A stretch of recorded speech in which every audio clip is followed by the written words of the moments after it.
In the high desert of Idaho, gophers are an annual problem for landowners. On farms, they can destroy acres of irrigated crops, and in yards, they can turn green grass into a field of dirt mounds and weeds.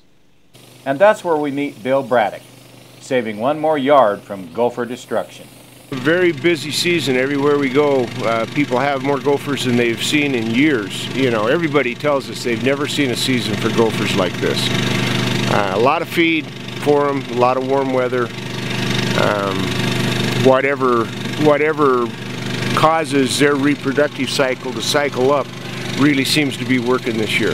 Braddock is actually after two pests: the gopher, who leaves a mound of dirt, Closes it off, and you can see he's come up right here. He's look for that little circle, and then you start trying to figure out where he came up from, and the way to do that is just to go back and see he came in right there.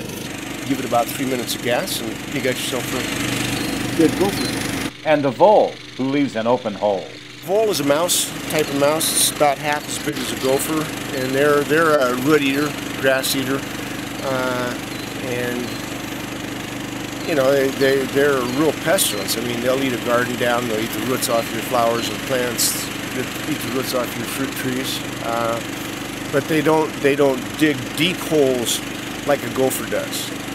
Compressed carbon monoxide is produced by this machine and run through a hose to an aluminum probe that is inserted into the varmint's hole. So we run it into the gopher hole until we feel the probe go into the actual tunnel.